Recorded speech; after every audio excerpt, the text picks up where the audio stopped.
to start with something interesting. 50% of the marriages, whether secular or Christian, end up in divorce. Have y'all heard that? It's really relatively the same, but there's one thing that you can do that makes a terrific difference. There's one thing that you can do that literally makes it 50 times the greater success rate in your marriage. In other words, it cuts it down to 1% divorce rate. Would you want to know what that is? Yes. Yes. Hold hands when you pray. There's nothing wrong with that. It's fun to hold hands. As a matter of fact, Zig Ziglar used to say, if your spouse gives you a kiss on the way out the door, you're destined to make more money and live longer, so our lives depend on it. Now, I would want to tell you, it's good to do that, but just don't stay too long. You don't want to be late for work. I'm going to be speaking today about one of my students. I've been teaching a long time. His name is Don Dwyer. Don Dwyer died at age 60 in 1994, but he was the president of the Dwyer Group. If you've heard of Rainbow International Franchises, you might have heard of him. They have 11 different brands. They have over 2 million customers a year. They have 10 franchises in, I believe it's 10 countries. So they're all over the place. They're doing well, over $1 billion a year. And when Don came to me, he wanted to start taking karate from me. His wife was shopping over at Hewlin Mall, so I had a karate studio close by, and he wanted to have something to do, so he drove his Rolls Royce right in the front. He came inside, he said, I would like to find out about some karate. I said, well, what is it you want to learn? He said, well, I just don't know. My wife's shopping, and I want to have something that I can do that's positive that'll help me in my life. I said, well, I can teach you karate.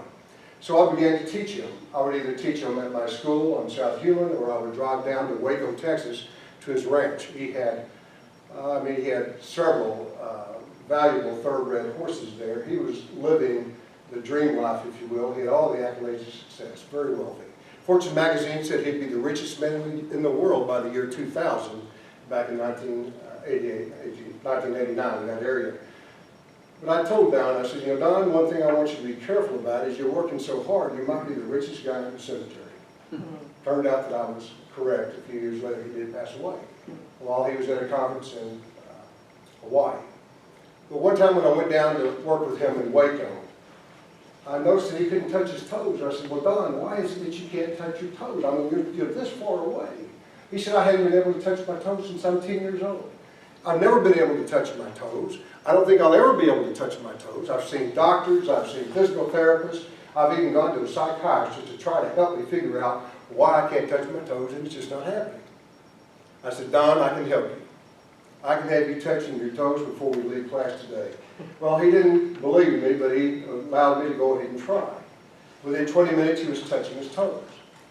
So I walked over to Don, and I put my hand on his shoulder, and I said, Don, I'm proud of you. Those 4 words had a terrific impact. He covered his face and began to sob uncontrollably and cried for minutes. And finally I said, Don, are you all right? He said, why did you say that? Why did you say that? I said, what's that, Don? Why didn't you tell me you were proud of me? I said, because you haven't been able to touch your toes for 44 years, and today you touched your toes. I said, Don, I'm incredibly proud of you. And he cried some more. He said, I've never heard those words in my life from my mother, from my father, from my business associates, from my family. No one has ever told me that I remember that they were proud of me. He said, I didn't have any idea how powerful those words would be. And he said, I don't know what to do. I said, what do you mean? He said, I've never told my wife, and I've never told my 5 kids how much I love them or how proud I am of them and how they live their life. What am I going to do? I said, well, Don, it's easy. You take off work early. You can do that. You're the boss. You go home. First you see your wife, and then you see each one of your 5 children, and take time with them to find something specific with each one of these folks to where you can let them know that you're truly proud of them. Make it something that's measurable. Don't just flatter them. Tell them something that is specific. He said, I'm going to do that. Tomorrow, what I'm going to do is I'm going to go to work, and I'm going to tell each of my employees, I'm going to find something about each one of them, and I'm going to tell each one of them that I'm proud of them, like you told me.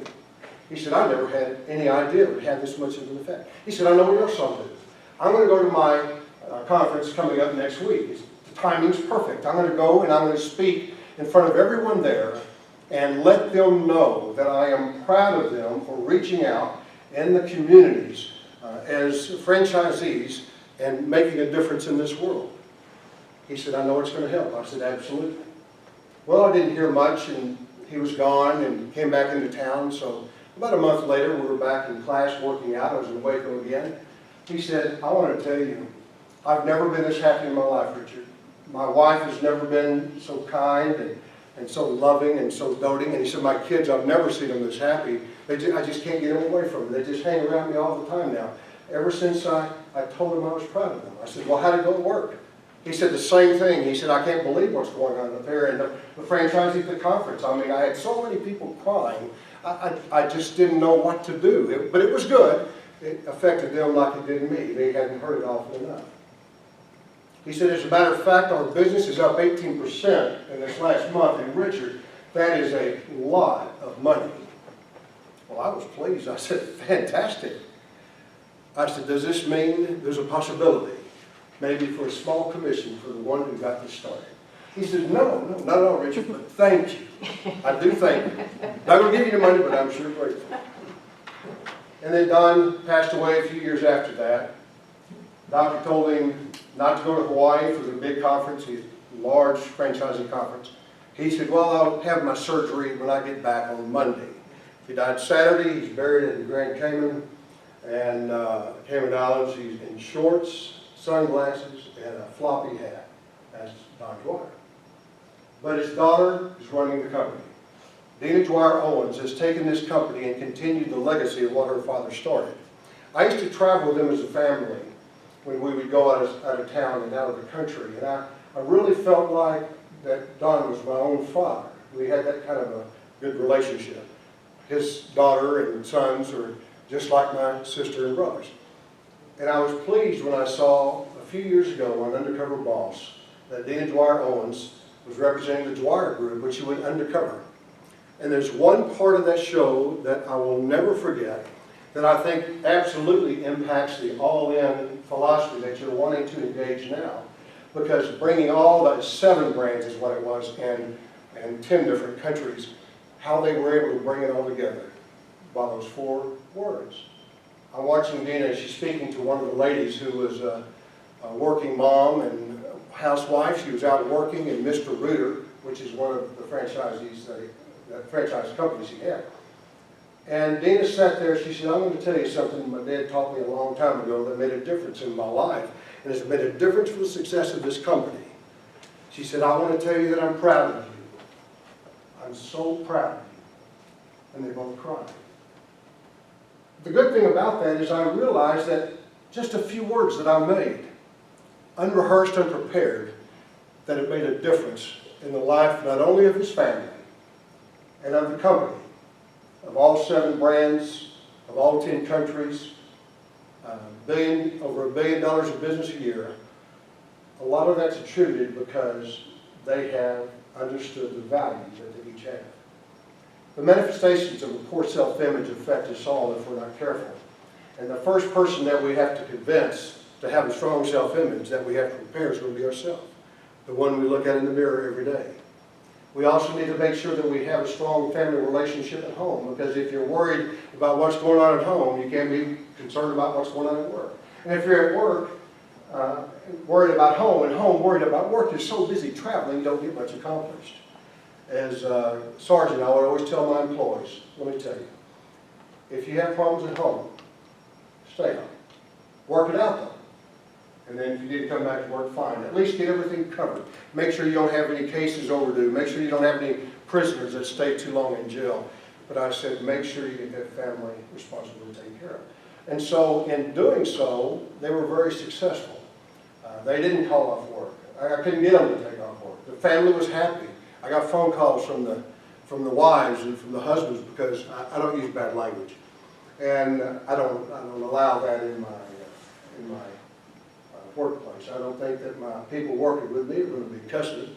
It's going to help the business. I don't think it would help their reputation. As a matter of fact, did you know that 95% of all violent acts are preceded with profanity? 95%. So if we can stop the profanity, it makes a difference. Well, and so Chief Halstead, a friend of mine, once he sat with me in a meeting, he said, Richard, I've never known a sergeant like you in all the years I've been a police officer, and all the years I've been a chief. He said, I don't know anybody that has someone that has a team of people that works so hard for him to please him, and that love their supervisor so much. He said, what is it that you do? I said, the only thing I do is I love them first. And I first work hard for them. And then they work hard for me, only because they feel that they are valued. And so, anytime that I teach, I always try to bring in the importance of the relationship that we have with ourselves, with our family, with our co-workers, and certainly with the people out in the community. One reason that I really love Randy, I met him in 2011. I was a sergeant, and one of my officers was nearly killed, and he got an award from TCLOS, the Texas Commission of Law Enforcement Education Standards. And Randy was a commissioner. And so after he gave the award, we started talking. We both realized we're from Fort Worth. He took all of us out to eat, and we became fast friends. He soon became a student. He's one of my brown belts, and he's a pretty tough guy. He's big enough he shouldn't have to go out and fight, but he does know how to do that. But he also embodies the principles that I'm talking about with his family, if you know anything about his family, and with the community, and with Justin doing the same in the way that Justin reaches into the community. I think this company is also in good standing. And so I'm going to be here if you have any questions or want to know more about the type of programs that I teach, the coaching that I do. I've coached Zig Ziglar, Tom Ziglar, I can go on. A long list of people who have been very successful, and in turn, they've all coached me as well. Thank you. Thank you. Thank you. By the way, Dying to Be Rich is what Don wrote, and his daughter wrote. I love the name of the book, Values Inc. That tells the importance of values in her business. Thank you.